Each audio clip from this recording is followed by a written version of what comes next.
If you keep up your present disciplines and keep up the present pace that you're on, where will you be in 5 years? Boy, it's easy to say, hey, I haven't really thought about that. So now make this note. In 5 years, here's the probability. You will either arrive at a well-designed destination or an undesigned destination. Well-designed or undesigned. And I promise you, 5 years from now, you really don't want to arrive at an undesigned destination. Because you may very well wind up wearing what you don't want to wear, driving what you don't want to drive, living where you don't want to live, maybe doing what you don't want to do.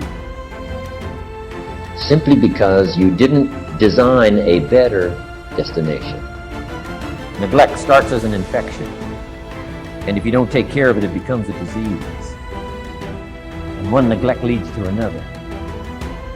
And the worst of all, when neglect starts, it diminishes our self-worth, our self-confidence, our self-value. You say, well, how can I get back my self-respect? I'm telling you, you don't have to go to 29 classes. All you have to do is start the smallest discipline that now corresponds to your own philosophy, like I should, and I could, and I will.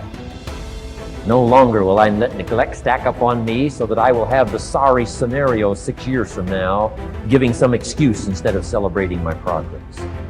That's the key to discipline. Okay?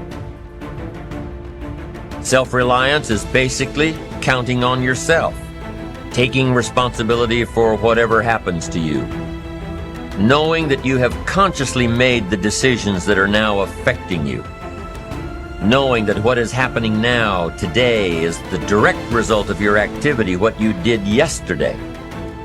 Now, being self-reliant doesn't mean you can't work with others or trust others.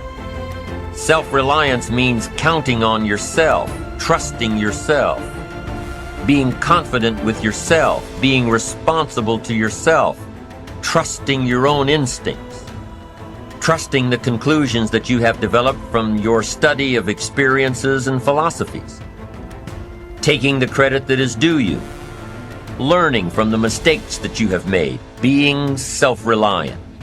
Self-confidence also comes from the ability to rise above your circumstances, to rise above what happens. The petty little things, the discouraging things that would sink everyone else's ship except yours, that would cause someone else to quit early in the day, but you keep going.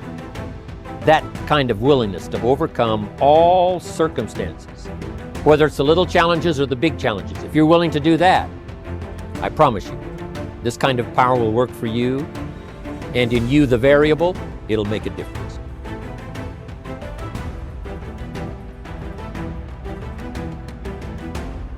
Notice how you feel. If you are hesitant, resistant, or just don't want to change, ask yourself why. What old belief are you holding on to? This is not a time to scold yourself. Just notice what is going on and what belief rises to the surface. That is the one that has been causing you a lot of trouble. Can you recognize where it came from? When we do our affirmations and they don't feel right or nothing seems to happen, it's so easy to say, oh, affirmations don't work. It's not that the affirmations don't work. It's that we need to do another step before we begin the affirmations. Repeated patterns show us our needs. For every habit we have, for every experience we go through over and over, for every pattern we repeat, there is a need within us for it. The need corresponds to some belief we have. If there were not a need, then we wouldn't have it, do it, or be it. There is something within us that needs the fat, the poor relationships, the failures, the cigarettes, the anger, the poverty, or abuse, or whatever it is that's a problem for us. How many times have we said, I won't ever do that again? And then before the day is up, we have the piece of cake, smoke the cigarette, say the hateful things to the ones we love, etc. Then we compound the whole problem by angrily saying to ourselves, oh, you have no willpower, no discipline, you're just weak. This only adds to the load of guilt we already carry. It has nothing to do with willpower or discipline. Whatever we are trying to release in our lives is just a symptom, an outer effect. Trying to eliminate the symptom without working on dissolving the cause is useless. The moment we release our willpower or discipline, the symptom crops up again.